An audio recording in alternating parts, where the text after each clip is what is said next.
তো আজকে আমি ফেসবুকে দেখলাম একটা প্লেট সাজানো আছে এবং এই প্লেটটাতে প্রচুর সবজি, কাঁচা সবজি যেগুলো খাওয়া যায় এরকম সবজি, প্লাস কুকুম্বার আছে, বিভিন্ন ধরনের ফল আছে।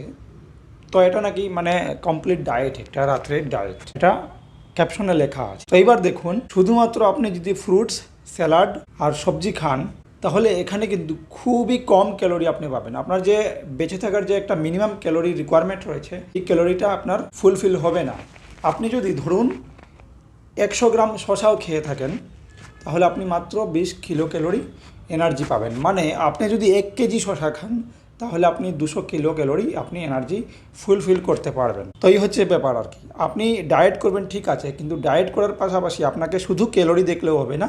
ক্যালোরির পাশাপাশি যে আপনার অন্যান্য নিউট্রিয়েন্টস যে রয়েছে সেগুলোও দেখতে হবে। এখানে শুধুমাত্র আপনি কিছু ভিটামিন মিনারেলস পাবেন, এবং যেহেতু ভেজিটেবলস আর ফ্রুট এগুলো খুবই লো ক্যালোরির হয়, সেখানে বেশি একটা ক্যালোরি আপনি পাবেন না। এর সঙ্গে আপনাকে যে অন্যান্য যে ফুড গ্রুপস আছে সেগুলোকে অ্যাড করতে হবে। আপনাকে সিরিয়ালস অ্যাড করতে হবে, পালসেস অ্যাড করতে হবে, আপনাকে milk and milk products add করতে হবে। আপনি যদি নন ভেজিটেরিয়ান হন, আপনি মিট অ্যান্ড ফিশ প্রোডাক্টস আপনি ইউজ করতে পারেন।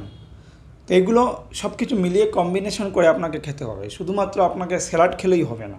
কম্বিনেশনটা আপনার হয়তো মানে পরিমাণে কম খাবেন, কিন্তু আপনাকে এটাকে রাখতে হবে, এটা রাখা প্রয়োজন আপনার। তাহলে একটা মিনিমাম ব্যালেন্স ডায়েট আপনাকে মেনটেন করা উচিত। আপনি যদি মনে করেন যে শুধু রাতের ডিনারে আপনি খালি ফল খেয়ে কাটিয়ে দেবেন, বা দুপুরের লাঞ্চে আপনি শুধুমাত্র স্যালাড খেয়ে কাটিয়ে নেবেন, এটা আপনার জন্য মানে এক্সট্রিম লেভেলের লেস ক্যালোরি হবে, এবং এটা আপনার শরীরের জন্য কোনো সাইড এফেক্ট দেখা দিতে পারে। অতিরিক্ত লো ক্যালোরি খাওয়ার কারণে আপনি হয়তো যখন তখন মাথা ঘুরিয়ে পড়ে যেতে পারেন, বা আপনার সুগার লেভেল হঠাৎ করে ডাউন হয়ে যেতে পারে।